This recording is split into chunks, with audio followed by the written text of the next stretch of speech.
बिस्मिल्लाहिर्रहमानिर्रहीम अल्लाहुम्मा सल्लि अला व अला आलि मुहम्मद सल्लल्लाहु तआला अलैहि वसल्लम। अस्सलामु अलैकुम। Welcome to 365 degrees on 365। ख़वातीन व हज़रात, बुढ़े हो गए हम, कब्र के करीब आ गए हैं। अंग्रेज़ी में एक टर्म यूज़ की जाती है déjà vu। जब इंसान ज़िंदगी में किसी ऐसे लम्हे से गुजरे कि जब उसे लगे कि ये तो पहले भी हुआ था, मैं यहाँ पहले भी आया था, उसे déjà vu कहा जाता है।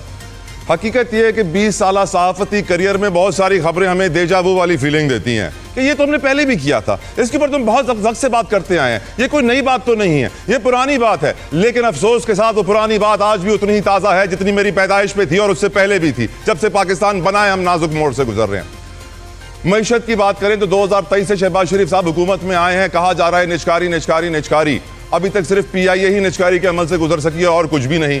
पावर सेक्टर 5000 अरब से जायद का सर्कुलर डेट जब से शहबाज शरीफ साहब आए हैं तब से खड़ा हुआ है। पावर सेक्टर में कोई निचकारी हो ना पाई है। वजीर खजाना साहब कहते हैं कि सारे एयरपोर्ट्स निचकारी के लिए अवेलेबल हैं, हम आप करेंगे फेज़ 1 के अंदर। बहुत सारे मालियाती इदारे हैं, Pakistan re insurance, state life insurance, postal life insurance, house building, ज़राई तरक्याती, यूटिलिटी स्टोर। हैरत की बात तो यह है कि 2013 से स्टील मिल बंद पड़ी है, उसकी तनख्वाहें बंद ना हो सकी। आज तक 1.5 करोड़ का महीने का बिजली का बिल जा रहा है। 8,500 रुपए माहाना खर्च करने वाला रईस है, नाम लिखने वाला अपना पढ़ा लिखा है। हुकूमत का जो सिस्टम है वो सिस्टम हर पाकिस्तानी के लिए खुलकर सामने आ गया और मालूम पड़ गया है उसको कि हमारा मुस्तकबिल तारीकी है, बाहर निकलेंगे तो बच जाएंगे।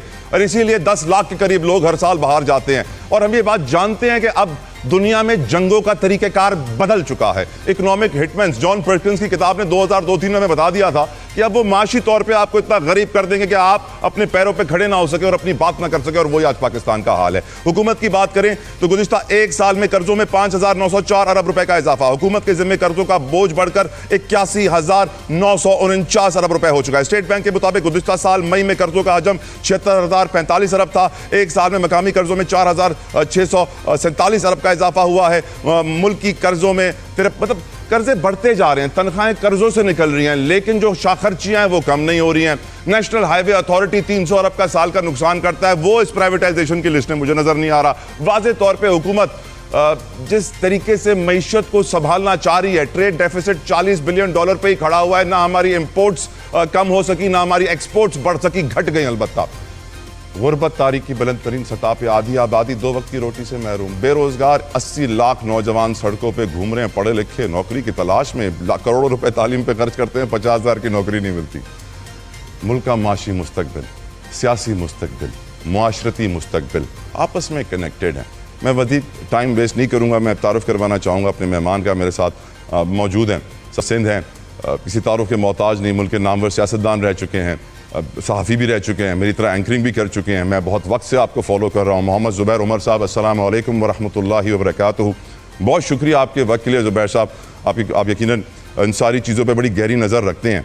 लेकिन आज मुल्क का नौजवान आपसे पूछता है जबकि मेरा मुस्तकबिल क्या है, तो आप उसे क्या जवाब देते हैं? आपको नज़र आता है कि जैसे आपके बच्चे हैं, आप उनको भी सियासत में लाना चाहते हैं, बड़े एक्टिव नज़र आते हैं मुझे आपके बच्चे भी, लेकिन क्या आपको लगता है कि पाकिस्तान का मुआशी मुस्तकबिल है, को रास्ता निकलेगा? जुबैर साहब, योर ओपिनियन। अगर हम अपने पिछले 30-35 साल देखें तो मतलब मैं एक चीज जरूर जिक्र करना चाहूंगा कि हम कहाँ आके खड़े हो गए कि 1990 में चाइना से भी आगे था Pakistan per capita income. China से, वियतनाम से, इंडिया से, बांग्लादेश से और इन सब ममालिक से। अब हमारी जो पर कैपिटा है 1/8 ऑफ वियतनाम है, और चाइना तो पता नहीं कहाँ पहुंच गया, सुपर पावर बन गया है, इकोनॉमिक टर्म्स में सुपर पावर बन गया है। बांग्लादेश हमारे से बहुत पीछे था, बांग्लादेश बहुत आगे चला गया। इंडिया बहुत पीछे था, इंडिया बहुत आगे चला गया। तो आखिरकार बात यह है कि इसका मतलब ये है कि जो हमारा डाउनवर्ड स्लाइड है वो कंटिन्यू है और उसमें कोई ब्रेक नहीं आया। मतलब कोई ग्राफ देखते ना आपके, एक ब्रेक आ गया, कुछ अरसा 1-8 साल वहां खड़ा है, फिर स्लोली बट छोटी ऊपर जाना चाहिए। ऐसा कुछ भी नहीं, किसी एरिया में नहीं। तो अगर आप मेरे से पूछेंगे कि फ्यूचर कोई नजर आ रहा है जिसमें पाकिस्तान के जो यूथ है खास तौर पर, वो जो बड़ी कंसर्निंग बात है, तो बेसिकली ये है कि हमने जो जिन ममालिक का मैंने एग्जांपल दिया था, उन्होंने जो तरक्की जो मेनली की है वो इस वजह से की है कि अवाम पर पैसा खर्च किया। अवाम पर अगर आप पैसा नहीं खर्च करेंगे, और इसमें कोई रॉकेट साइंस नहीं, मेरे से पूछते हैं कि अगर आप मेरे पास हो सोल्यूशन देने के लिए, तो मैं वही करूंगा जो मैं घर में करता हूँ। घर में अपने बच्चों पर इन्वेस्ट करते हैं, उनकी हेल्थ में, उनकी एजुकेशन में, उनकी ट्रांसपोर्टेशन में, इन चीजों में करते ना। कोई कॉम्प्रोमाइज नहीं करते कि बच्चे इलिटरेट रहे। 2.5 करोड़ बच्चा स्कूल नहीं जा रहा, पाकिस्तान की लीडरशिप को कोई परवाह ही नहीं। पाकिस्तान की लीडरशिप सारी दुनिया में ऐसे शो करती है कि हम पता नहीं क्या क्या, अभी खबरें आ रही थी लीबिया में हम जंग पता नहीं राइवल्स के दरमियान बंद कराने, पता नहीं खबर सही है या नहीं। भाई पाकिस्तान को तो फिक्स करें, पाकिस्तान के एनर्जी सेक्टर को फिक्स करें। आपने जो 5,200 बिलियन रुपए की उसकी बात की सर्कुलर डेट की, उसमें मैं एक ऐड कर दूं, उसमें 1.3 ट्रिलियन या 1300 अरब शामिल नहीं है बिजली का सर्कुलर डेट, जो पिछले साल इन्होंने बैंक से फाइनेंसिंग लेके और पे कर दिया, और उसको कहा सर्कुलर डेट हमने कम कर दिया, और मेरे और आपके हर पाकिस्तानी के बिल में अगले 6 साल तक हम 1.9 ट्रिलियन देंगे। अनबिलीवेबल। इस तरह से तो अगर हम 2 नंबरी करके पर जुबैर साहब, मुझे एक चीज समझाइएगा, मैं ये बात बार बार करता रहता हूं कि हमारी हुकूमत को ये क्यों नहीं समझ में आ रहा कि 2013 से स्टील मिल बंद पड़ी है, इसके लिए हर साल 16 अरब रुपए देना बंद करो, 1.5 करोड़ रुपए महीने का बिजली का बिल देना बंद करो। हमारी हुकूमत ये क्यों नहीं समझ रही है कि प्राइवेटाइजेशन में अगर 3 सालों में सिर्फ एक PIA प्राइवेटाइज होना है तो अगले 30 साल लगेंगे ये 25 की फहरिस्त में से 10 को बेचने में। ये जो इतना स्लो प्रोसेस। और तीसरी बात जुबैर साहब, रिकॉर्ड कर्जे, हमारी हुकूमत को देख के ये लगता क्यों नहीं है कि ये कर्जों में चल रही है? उनको देख के तो लगता ये है कि वो तो बड़े रईस तरीन हुकूमत है। जुबैर साहब, अच्छा, ये जो स्टील मिल का मैं करेक्ट करा दूं, जून 2015 से बंद है, ठीक सर, बट उसको भी 11 साल से ज्यादा हो गए, 11 साल से ज्यादा हो गए। अगर आप किसी के पास वर्ल्ड बैंक या IMF, मुझे तो समझ नहीं आती, वर्ल्ड बैंक या IMF हमें हर प्रिस्क्रिप्शन देते हैं, 2 सवाल नहीं पूछ सकते कि अगर आप एक फैसला नहीं कर सकते स्टील मिल को बंद करने का, और प्लस प्लीज अंडरस्टैंड कि उसकी यूटिलिटी अदरवाइज है। एक होता है ना अपॉर्चुनिटी कॉस्ट होती है, इतना बड़ा लैंड है तो उसकी एक अपॉर्चुनिटी कॉस्ट है, वो भी नहीं आप बेनिफिट लेने के लिए तैयार है। 11 साल से बंद है, हर महीने आप सैलरी पे करते हैं, हर महीने कैसे सैलरी पे करते हैं। Economic coordination committee of the cabinet, which is the highest financial decision making body, ECC, उसमें ये जाता है और उसमें सैलरी अप्रूव होती है। किसी को ये नहीं पूछने की जरूरत के भाई हम ये क्या कर रहे हैं, व्हाट इज द प्लान। तो अगर आप एक इतना छोटा सा फैसला नहीं करेंगे, फिर बाद में आप एग्जांपल देते हैं अपने आप को कि ये हमने पता नहीं क्या 3 बात है, आप पता नहीं 3 साल की बात कर रहे हैं, 4 साल 4.25 साल हो चुके हैं शहबाज शरीफ तो आए थे, और पहले जो 4 एजेंडा आइटम्स थे, इकोनॉमी को लेके, उसमें प्राइवेटाइजेशन था। PIA जो किया, PIA भी जिस तरह से किया, उसमें प्राइवेटाइजेशन को कोई उसमें तो मसला ही कोई नहीं।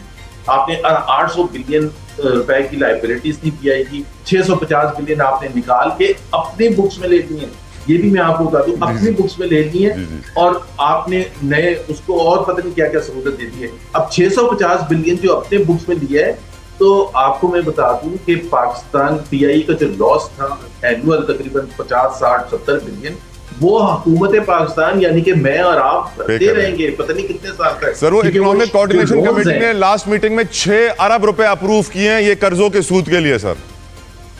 तो वो होगा ना, वो तो देखे ना।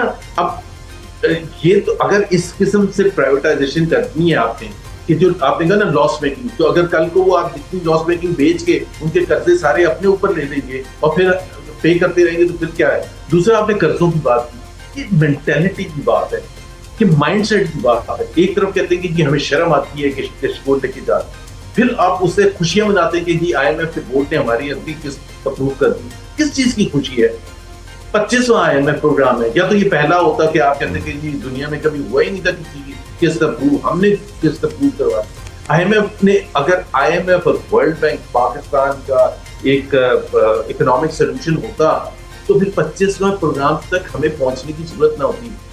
वी आर हेयर, उनको physical deficit, current account deficit और स्टेबलाइजेशन प्रोग्राम, ये सारी चीजें बात करते हैं, और वही वजीर आके बात करते हैं। ये नहीं कहते गुर्बत कितनी होगी, ये नहीं कहते महंगाई कितनी होगी, ये नहीं कहते कि मिडिल क्लास को आपने बर्बाद करके तबाह कर दिया।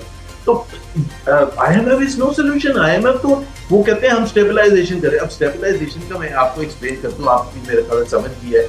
स्टेबलाइजेशन होती है हर मुल्क को, अगर मीशत खराब हो तो उसको करने की जरूरत होती है, लेकिन उसका एक बहुत लिमिटेड पीरियड होता है, 4.25 साल तक वो नहीं चलता, क्योंकि उसकी जो कॉस्ट होती है, उसकी जो अवाम होते हैं उनको भुगतना पड़ता है, उनको पनिश करते हैं, गुर्बत बढ़ती है, महंगाई बढ़ती है, कर्जे बढ़ते हैं।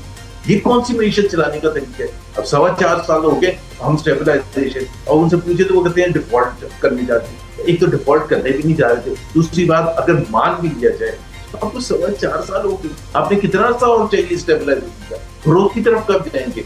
4 साल जो पिछले हैं, they are worst 4 years in terms of in Pakistan's history, any 4-year period in terms of growth. इस फिस्कल ईयर में 30.1 है, यानी कि तकरीबन $2 बिलियन 4 साल के बाद आपके कम हो गए, और ऐसे नहीं बात साहब कह रहे हैं कि अगले 3 साल में हम इसको डबल कर दें। जुबैर साहब अगला सवाल। आज स्टेट बैंक की एक रिपोर्ट आती है ना, जिससे मेरे 14 तबक रोशन हो जाते हैं। वो कहते हैं कि 2030 तक $331 बिलियन हमें मौसमियाती तब्दीली का मुकाबला करने के लिए चाहिए। हर साल $47 अरब चाहिए। मुझे याद आया IMF से $5 अरब के लिए हम क्या कुछ नहीं करते हैं, आवाम का खून निकाल देते हैं, और हर साल $1 बिलियन की किस्तारी होती है, और यहाँ बात हो रही है इतने बड़े अमाउंट की। फिर मुझे लगा कि शायद इंटरनेशनल डोनर से फंड जनरेट करने के लिए ऐसे नंबर्स भी स्टेट बैंक की तरफ से आना ज़रूरी हैं। क्लाइमेट चेंज की कॉन्फ्रेंस हुई थी, उसमें हमें 9 बिलियन के प्लेजेस मिले थे, वो भी मटीरियलाइज नहीं हो सके फिजिबिलिटी की वजह से। अब आवाम तो आपसे ये पूछना चाहते हैं सर कि ये जो मौसमियाती तब्दीली की इतनी बातें हो रही हैं, क्या कभी सियासी मौसम भी तब्दील होगा आने वाले वक्त में पाकिस्तान का? और आपकी नज़र में ये स्टेट बैंक इतने बड़े बड़े नंबर इसीलिए दे रहा है कि पैसे जनरेट कर सके सर दुनिया से? Your opinion. ऐसे तो जनरेट ऐसे चले, बिल्कुल आपने कहा 9 बिलियन जो 2022 में कॉन्फ्रेंस हुई थी यूनाइटेड नेशंस सेक्रेटरी जनरल की मदद से, उसमें प्लेजेस आए थे 9 बिलियन के, उसमें से तकरीबन कुछ भी नहीं आया, बिकॉज हमें जो असल काम होता है ना, वहां जाके हम फंस जाते हैं। जब हमने एक्चुअल फिजिबिलिटी बनानी होती है, हमने कहा कि जी लोगों के घर तबाह हो गए, रोडें तबाह हो गई, तो एक्चुअल प्रोसेस क्या होता है, उसके लिए इंटरनेशनल कंसल्टेंट हायर करने पड़ते हैं, फिजिबिलिटी रिपोर्ट बनती है, जिसको बहुत से मराइल में जाके फिर जाके सेंस बनता है, फिर वो जो प्लेज जिन्होंने किया था उनसे पैसा मिलने की उम्मीद होती है। अदरवाइज ये काली फ्लॉ वहां भाई वजीर आजम के लेवल पर तो रेड कार्पेट बिछ जाता है, लेकिन उसको कन्वर्ट करना जो होता है रियल प्रोफेशनल वर्क से, वो हमारी काबिलियत है ही नहीं। और ये स्टेट बैंक 3 नंबर दे रहा है भाई। स्टेट बैंक एक तो मुझे कर्जों से जो एलर्जिक है ना, कि उसको उतारेगा कौन? अभी आप कहते हैं कि जी आपका तकरीबन 8,000 अरब से ज्यादा साल का सिर्फ मार्कअप में यानी कि सूद में चला जाता है, जो हमारा टोटल फेडरल बजट है उसमें से 8,500 अरब चले जाता है, और हर साल आप और दिए चले जाते हैं। पंजाब हुकूमत ने पता नहीं डिजिटलाइजेशन के लिए ले लिया पता नहीं $500 बिलियन, वहां FPR जो है वो रिफॉर्म्स करने के लिए अपने इदारे में $500 बिलियन का लोन ले लिया। तो हम तो मैं कहता हूँ कि अगर इस पर पूरा कदम लग जाए कि यार आप अगर जनरेट करेंगे तो फिर उसके बाद आप उसमें से खर्च करें, रिफॉर्म्स करें, जो भी करें। Why on earth FPR needs $500 billion to reform itself? मतलब क्या इतनी सोच? 25,000 एम्प्लॉइज बैठे, आप क्या पिछले 4 साल में एक जबरदस्त किस्म के एम्प्लॉइज अगर हायर करते तो आपको रिफॉर्म्स करके बता देते। इसमें कौन सी कोई रॉकेट साइंस है कि रिफॉर्म्स करने के लिए हमें कर्जे लेने हैं? सियासी मौसम तब्दील होगा आखिर में ये बता दें सर। सियासी मौसम तब्दील होगा, मेरा ख्याल है कि जो सेकेंड हाफ है इस साल का शुरू हो चुका है, इसमें कुछ तो तब्दीलियां नजर आनी शुरू हो चुकी हैं। देखिए तब्दीलियां कैसे नजर आनी शुरू होती हैं, जब बड़े बड़े जो पावरफुल लोग हैं उनकी पकड़ियां उछाली जा रही हों और कोई रोकने वाला ना हो, तो फिर लोग क्वेश्चन करते हैं ये कैसे हो रहा है, किसके कहने पर हो रहा है, इसके पीछे कौन है। तो इंटरनल कॉन्ट्रडिक्शंस बढ़ती चली जाएगी, PPP PMLN के दरमियान लड़ाई झगड़े बढ़ते चले जाएंगे। अभी तो गिलगित बल्तिस्तान में होता तो PPP जीत गई थी, अब आजाद कश्मीर में जब इलेक्शन होगा उसमें और दूरियां बढ़ेंगी और लड़ाई झगड़े होंगे, और वहां तो ज्वाइंट एक्शन कमेटी। और आप IPP को ज्वाइन करने वाले हैं? नहीं भाई, IPP लाहौर में उसको वोट नहीं सर। IPP तो पावर सेक्टर में हो या पॉलिटिक्स में, दोनों जगह पे उरूज पे है आजकल। ये कौन सा अरूज होता है, ये कौन सा अरूज होता है कि जिसमें सारी दुनिया को पता है कि आप किस तरीके से अपने सियासी जो आपके कद है उसको पेश कर रहे हैं। वो इंप्रेस नहीं होता, पाकिस्तान के अवाम नहीं इंप्रेस होती, पढ़ा लिखा तबका तो बिल्कुल भी नहीं इम्प्रेस होता। ये कुछ लोग होते कहते देखे ना कि वो आप ज्वाइन कर लें तो वो आप हुकूमत में आ जाएंगे, झंडे वाली गाड़ी में Yes. क्या मतलब कोई पाकिस्तान का अपने घर में आप मुंह दिखाने के काबिल ना हो। गुफ्तगू करने के लिए हमारे साथ मौजूद हैं पाकिस्तान पीपल्स पार्टी की सीनियर रहनुमा, जिसे तारुफ की मोहताज नहीं है, सैयदा शैला रजा साहिबा। अस्सलाम वालेकुम वरहमतुल्लाह। बहुत शुक्रिया आपके वक्त के लिए मैडम। मेरे साथ मौजूद हैं आमिर मुगल साहब फ्रॉम पाकिस्तान तहरीक इंसाफ। अस्सलाम वालेकुम मुगल साहब, बहुत शुक्रिया आपके वक्त के लिए भी।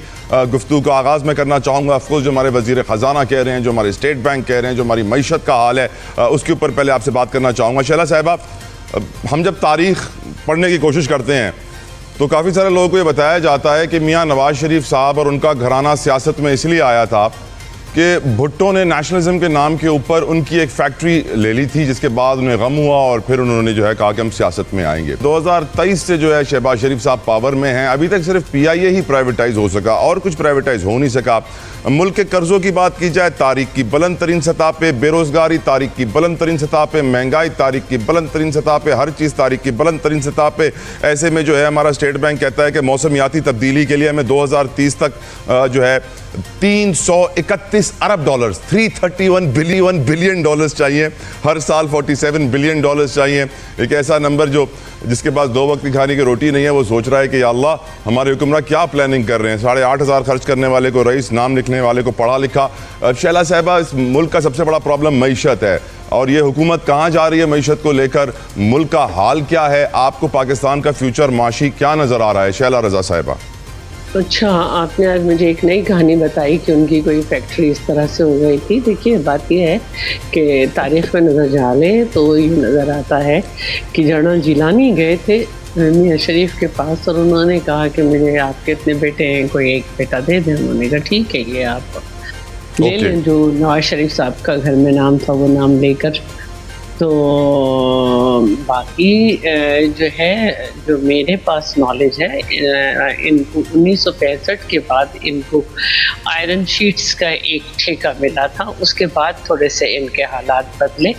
मैं इन मामलात में जाना नहीं चाहती क्योंकि ये हमारा मौजू नहीं है। लेकिन जो असल मौजू है वो हमारी इकॉनमी है। तो जो इकॉनमी का हाल है उसमें जो सूरत हाल नज़र आती है वो ये है कि देखिए, किसी मुल्क का जो होता है वो ट्रेड डेफिसिट को आपको समझना होता है मईशत के लिए। और बड़े अफसोस की बात है कि हमारी एक्सपोर्ट बिल्कुल नहीं बढ़ी घटी है और हमारे हमेशा इंपोर्ट के बिल ज़्यादा होते हैं, हमारी एक्सपोर्ट बिल्कुल नहीं बढ़ी। हमारे यहाँ जो इन्वेस्टर है वो पीछे हटा है और 70 to 80% जो है वो इन्वेस्टर्स जो हैं उन्होंने इन्वेस्टमेंट नहीं कर रहे हैं। अब आप खुद ही सोच लें कि एक जमूत तारी है इन्वेस्टमेंट पे और एक्सपोर्ट भी नहीं बढ़ रही, तो फिर मुल्क में कर्ज़े बहुत ज़्यादा लिए गए हैं, सर्कुलर डेट ज़्यादा है और उसके साथ साथ जो है वो हम ये देख रहे हैं कि हमारी इंडस्ट्रीज बंद है।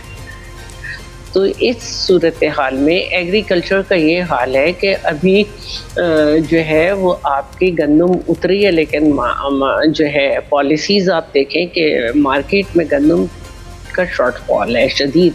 अब रोज़ाना लोगों को LPG जलानी है, कुछ होना है, उसमें बजट से पहले ही 57 रुपये का इजाफा हो गया था। तो इस सारी सूरत हाल में फिर जो आम चीज़ें हैं उनको आपने कहते हैं कि जो आम कीमतें हैं, जिस आम चीज़ें हैं जैसे मशरूबात हैं, अशिया फरोनोश, खुर्दनोश है, उनको भी उनकी भी बहुत ज़्यादा कीमतों में इजाफा हुआ है। इसको देखते हुए आप क्या कह सकते हैं कि क्या पॉलिसीज़ हैं? देखें, आप अगर हुकूमत से बात करते हैं तो वो कहते हैं कि करंट अकाउंट आप देखें, हमारे रेमिटेंसेस देखें, तो देखें रेमिटेंसेस कुछ अरसे इसलिए बढ़े और क्यों घटे वो भी बताते हैं कि जब लोगों ने महंगाई देखी तो जो काफ़ी अरसे से बाहर हैं उन्होंने है ना ज़्यादा पैसा भेजा। मैडम हर साल 10 लाख लोग बाहर जा रहे हैं तो पैसे तो बढ़ेंगे, ऑब्वियस कॉमन सेंस। दूसरी बात यह है कि इस दफ़ा थोड़ा कम इसलिए रहे कि हमारा 50% रेमिटेंस जो है वो खलीजी ममालिक से आता है। वहाँ पे जो खत्ते की सूरत हाल थी वो आपने देखी, तो 50 के बजाय आपको 42% आया। लेकिन आपकी जो पॉलिसी है स्टेट बैंक की कि आप गवर्नमेंट की भी कि आप डॉलर होल्ड करते हैं और आप डॉलर लोग ख़रीद नहीं सकते, और आप जो रेमिटेंस भी आता है तो आप उसको होल्ड करते हैं पहले कुछ वक्त तक। तो अब डॉलर को भी आपने कंट्रोल किया हुआ है, कंट्रोल्ड पॉलिसी है, नोट छाप रहे हैं आप, तो फिर आप खुद ही समझ सकते हैं कि क्या होगा। सारा बोझ अवाम पे है। और तो और जो तेल की कंपनियां थी जिनके पास रिजर्व में था, उनको भी आपने $112 कमाने के मौके दिए। फिर लेवी है, अब एक तो कार्बन लेवी है और एक पेट्रोल पे लेवी है। पेट्रोल पे लेवी 2010 में एक दफ़ा लगी थी और उसको जग्गा टैक्स का नाम दिया था नून लीग ने, और ये इसलिए लगी थी कि उसी वक्त जो है पहले सुपर फ्लड आया, फिर सुपर रेन हुई, तो उस वक्त एक दफ़ा के लिए लगाई थी। लेकिन अब वो लेवी जो है वो किसी तरह कमी नहीं होती, वो पता नहीं लई हो गई है, क्या हो गया है। जग्गा टैक्स जग्गू को बहुत पसंद आया मैडम, मुझे लग रहा है। मुझे आगे बढ़ने दें प्लीज, आपकी इजाजत बस ये वो फैक्ट्स थे जो मैंने बताए। बिल्कुल, आपने अच्छे फैक्ट्स हाईलाइट किए मैडम। आपने कौम को बताया कि हमारे हालात क्या हैं और हम किस डायरेक्शन में जा रहे हैं। मुगल साहब, रिकॉर्ड कर्जे ले रही है हुकूमत, तनख्वाहें हुकूमत की कर्जों से निकल रही हैं, और फिर अजीब लगता है कि हुकूमत का ये एक स्टेट बैंक ये कह देता है कि $47 अरब हर साल क्लाइमेट चेंज के लिए हमें चाहिए। भाई यहाँ IMF से आप $5 अरब के लिए क्या कुछ नहीं कर रहे हैं। खैर, आपकी राय मुल्क का मुआशी मुस्तकबिल, मुगल साहब। जी बिस्मिल्लाहिर्रहमानिर्रहीम, बहुत शुक्रिया आपका तवज्जो दोई साहब। मेरी मोहतरम बहन शैला रज़ा ने जितनी बातें की हैं मैं उन सब की उनको इंडोर्स करता हूँ, सिर्फ इस फर्क के साथ कि इस सब के जिम्मेदार आप भी हैं। जो ये जाली हुकूमत, जाली निज़ाम और जाली हुकूमत बनी हुई है, आप इसका हिस्सा हैं, आप इस हुकूमत का हिस्सा हैं। आपके जैली फॉर्म 47 के वोटों से वो वज़ीर आज़म बने हुए हैं और उनके जैली फॉर्म 47 के वोटों से आप नाजायज सदर बने हुए हैं। आप दोनों एक दूसरे की इंश्योरेंस पॉलिसी है, आप दोनों एक दूसरे को सपोर्ट करते हैं। सिर्फ आके मीडिया के सामने, आवाम के सामने एक टोपी ड्रामा होता है, आपका एक मुर्गा कुश्ती होती है। आपकी जितनी लड़ाई, जितना झगड़ा, जितनी आवाम के साथ हमदर्दी है, वो इस बजट के मौके पे एक दफा फिर आवाम ने देखी। इतनी देर में तो आपसे नाराज बीवी जो है वो राजी नहीं होती, जितनी देर में 1.5 मिनट में बिलावल भुट्टो नाराज हुए और अगले 1.5 मिनट में वो वापस आ गए और आगे उन्होंने इसी हुकूमत के इसी बजट को पास करवाया, उसी तरीके से जिस तरीके से पिछले 4 बजट आप पास करवा चुके। तो जितना पाकिस्तान के साथ जुल्म हो रहा है, चाहे महंगाई की शक्ल में है, चाहे बेरोजगारी की शक्ल में है, चाहे बदअमनी की शक्ल में है, चाहे बैड गवर्नेंस की शक्ल में है, इस पूरे जिले में, इस पूरी वस्तायत में, इसमें पीपल्स पार्टी पूरे तरीके से इस हुकूमत के साथ खड़ी है। और मैं हैरान हूँ किस जुर्रत से, किस हिम्मत से ये आके इसी हुकूमत पे तनकीद कर रहे होते हैं जो इनके वोटों पे खड़ी है, जो इनकी सपोर्ट से खड़ी है, जो जिसको इन्होंने, चाहे इनका जाली वोट है, चाहे इनका नकली वोट है, लेकिन ये हमेशा वोट दे के उसको हमेशा उस हुकूमत को खड़ा करते हैं, हर बजट में उसका बजट पास करते हैं, अवाम की कमर तोड़ते हैं। अगर आप अवाम के हमदर्द हैं तो इस हुकूमत को छोड़ें, अपोजिशन बेंचेस में आके बैठें। अगर आप इस अवाम के हमदर्द हैं तो ये जो पाकिस्तान में इलेक्शन के नाम पे इस वक्त टोपी ड्रामा किया हुआ है आपने जिस तरह 8 फरवरी का इलेक्शन लूट के उसके हिस्से बकरे किए और पंजाब और वफाक दिया आपने, नून लीग को और बलोचिस्तान और सिंध नहीं लिया आपने, अवाम का मैंडेट लूट के। उसी तरीके से आपने 7 जून 2026 को GB का इलेक्शन लूट के लिया। उसी तरीके से अब आप 27 जुलाई को आज़ाद कश्मीर का इलेक्शन लूट के लेने जा रहे हैं। जब आपने बंदर बांट करनी है, जब आपने कमरों में, बंद कमरों में फैसले करने हैं, जब आपने इमरान खान का मैंडेट मानना नहीं है, इमरान खान की पार्टी को इलेक्शन नहीं लड़ने देना, जब आपने इमरान खान के नुमाइंदों को मैदान में उतरने नहीं देना, जब आपने इमरान खान को बल्ले का निशान छीन लेना है, जब आपने इमरान खान को जेल में बंद करना है, 3 साल तक बेगुनाह आपने बंद किया हुआ है, 8 माह से आपने उसको कैद तन्हाई में रखा हुआ है, उसकी तहरीर, तस्वीर, तकरीर तीनों पे आपने पाबंदी लगा रखी है। उसकी सेहत के बारे में हमें नहीं पता, उनकी आँख खान को ज़ाया हो चुकी है, उनकी बहनों को अलीमा खान, उज़मा खान, नूरीन खान को आप मिलने नहीं देते। आप ना मीशत चला सके, ना मुल्क चला सके, ना मुल्क में अमन ला सके, ना बेरोजगारी खत्म कर सके। मुल्क को आपने माशी तौर पर तबाह कर दिया, सियासी तौर पर तबाह कर दिया, मुल्क का अमन और मान आपने तबाह कर दिया। और उस सारे में हिस्सादार पूरे 50% के हिस्सेदार होने के बावजूद मैं हैरान हूँ। मेरी बहन यहाँ बैठ के लेक्चर दे रही होती है। तो तला जतोई साहब, आवाम इस ड्रामे से तंग आ चुकी है, नूरा कुश्ती से तंग आ चुकी है। आप आवाम का वक्त ज़ाया करवाते हैं कि आपस में तनकीद करवा। बिल्कुल ठीक सर। मैं मुझे ब्रेक पे जाना है। शैला साहबा 30 सेकंड्स आप अगर जवाब देना चाहें प्लीज, 30 सेकंड्स। मैं बिल्कुल जवाब देती हूँ। और मैं हैरान हूँ कि वो पार्टी के लोग जो कहते थे कि हम जाने वाले हैं तो इसलिए हमने इकोनॉमी में बारूदी सुरंगें बांधी, जिनके अपना आखिरी जो एक फाइनेंस मिनिस्टर था उसने कहा इनकी कोई फाइनेंस पॉलिसी नहीं है, रोज़ाना की बुनियाद पे करते हैं। और इन्होंने 76% कर्जे लिए हैं, जिनके दौर में जो है ना मुल्क जो है वो कहा जा रहा था कि श्रीलंका हो जाएगा, वो ये कह रहे हैं। और जिन्होंने मैं बिल्कुल बताती हूँ, जिनके दौर में आप स्टेट बैंक की जो है बयानात उठाएं, उन्होंने कहा कि हुकूमती माशी पॉलिसीज़ की वजह से मिडिल क्लास ख़त्म हो गई और सिर्फ गरीब में इजाफा हुआ है। और देखें, आप किसी भी जो है ना मईशतदान को, इकनॉमिस्ट को उठाएं, वो बताएगा आपको कि अगर किसी मुल्क की मईशत को 3 साल 8 महीने तक मुसलसल बिगाड़ा जाए। जानते हैं हम कि कोयटा के नवाई इलाकों में हन्ना ओढ़क एक टूरिस्ट स्पॉट है जहां पे हालात ख़राब होते हैं, कहा जाता है हमला होता है, फिर वज़ीर आला बलोचिस्तान एक्शन में आते हैं, वो कहते हैं कॉम्बिंग ऑपरेशन होगा, पूरे इलाके में फोर्सेज उतारी जाती हैं, फिर खबर आती है कि ज़ियारत में दहशतगर्दों का पुलिस पर हमला होता है जहां पर 15 खवारिज हलाक हुए, 2 SHO समेत 9 हमारे जवान शहीद हुए। दहशतगर्दी को डिस्कस करते करते मेरी दाढ़ी सफ़ेद हो गई, बाल सारे गिर गए हैं, लेकिन दहशतगर्दी ख़त्म होकर नहीं दे रही है। समझ नहीं आता कि आखिर कोई हल है। नेशनल एक्शन प्लान कहते रहते हैं हम, पर क्या कोई हल है? ये नौजवान जो हमारे आज शहीद हुए हैं, यकीनन हमें इनकी शहादत पे फ़ख्र भी है, गम भी है। दुआ करते हैं कि अल्लाह ताला दहशतगर्दी का खात्मा करे पाकिस्तान से। यही पॉइंट मैं पहले आमिर मुग़ल साहब आपके सामने रखना चाहता हूँ। ये जो दहशतगर्दी की सूरत हाल है पाकिस्तान में, बलूचिस्तान में स्पेशली, KPK में स्पेशली, ख़त्म नहीं हो रही।